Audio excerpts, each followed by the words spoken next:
bahwa kita mempunyai aturan dan keyakinan jelas bahwa dengan mencontek adalah perbuatan yang tidak baik, jadi tidak boleh dilakukan. Nah, kedepannya ibu harap anak-anak ibu untuk melakukan kejujuran ya tanpa menyontek, paham?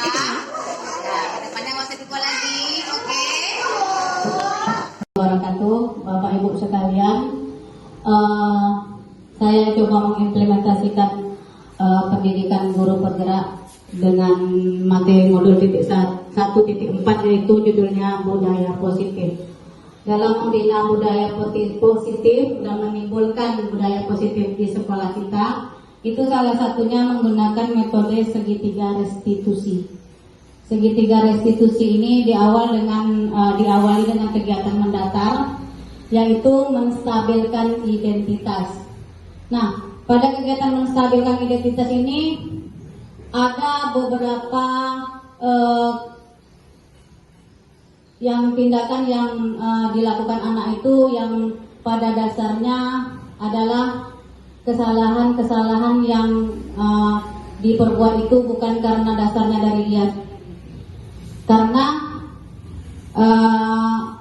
budaya positif ini ditimbulkan bukan karena kesalahan yang kita berikan suatu hukuman dan penghargaan. Karena penghargaan itu juga merupakan suatu hukuman.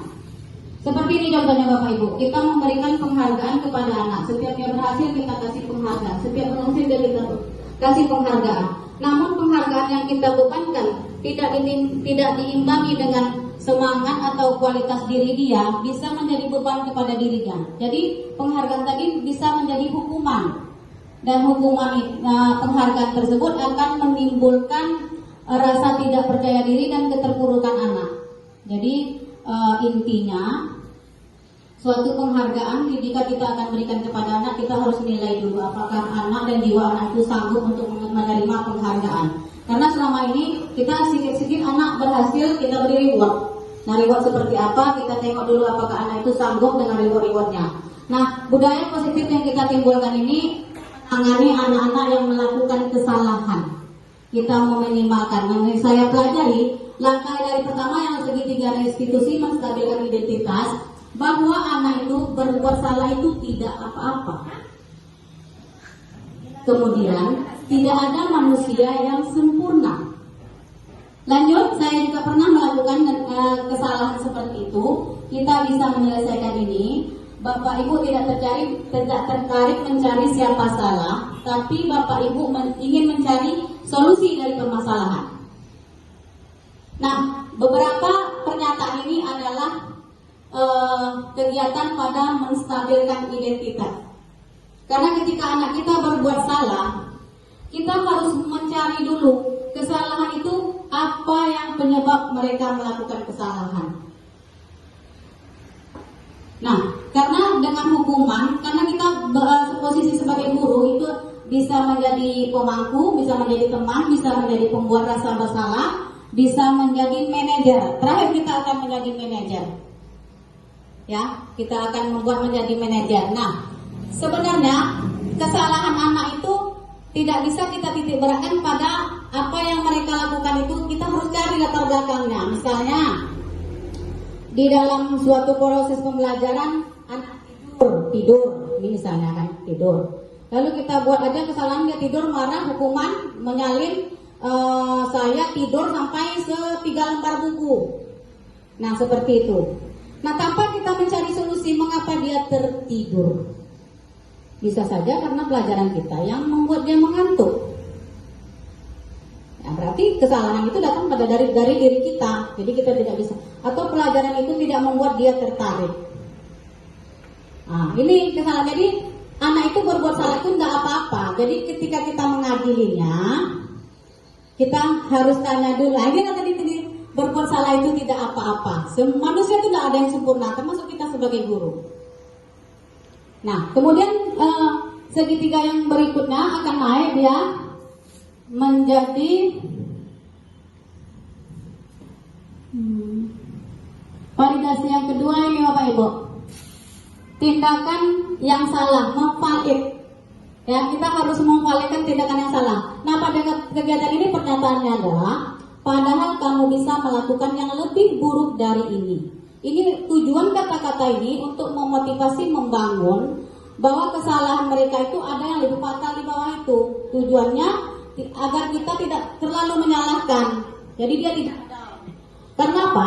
Karena anak itu dia masih mencari jati diri dan mencari perlindungan. Di rumah dia disalahkan. Di sekolah juga kita kita salahkan, mereka akan mencari perlindungan nanti ke tempat yang salah.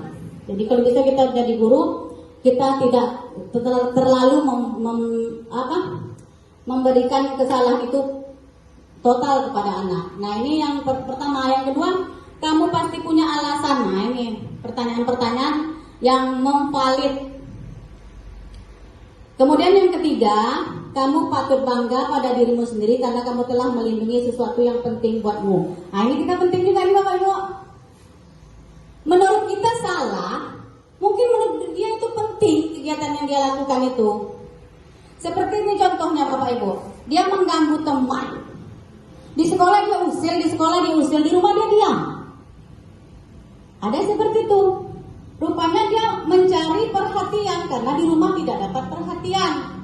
Otomatis dia membuat kesalahan di sekolah, orang tua dipanggil sekolah, baru orang tuanya sadar bahwa anaknya butuh perhatian. Nah, itu dia kadang dia mencari jati dirinya menurut versi dia. Nah, kadang menurut dia tidak salah, kadang menurut kita salah. Yang itu yang perlu kita luruskan. Ini budaya positif sekolah.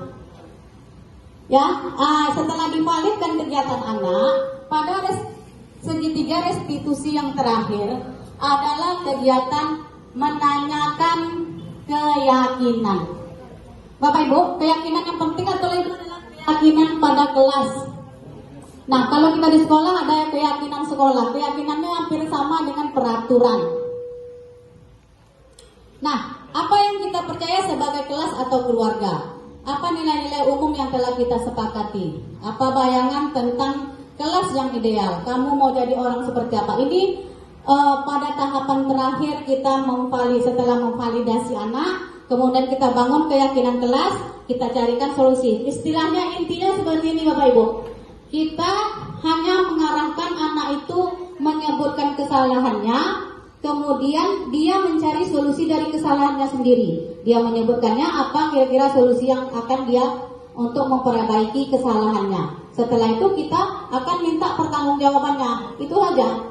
Mudah-mudahan anak itu akan berubah. Jadi dia bisa mengontrol diri dia sendiri dengan kaki dia sendiri. Kita ini tugasnya hanya fasilitator, pembangun, menuntun kalau menurut filosofi Ki Hajar Dewantara. Nah seperti itu Bapak Ibu, demikian yang dapat saya sampaikan pada budaya positif kali ini. Terima kasih atas kesempatannya. Assalamualaikum warahmatullahi wabarakatuh.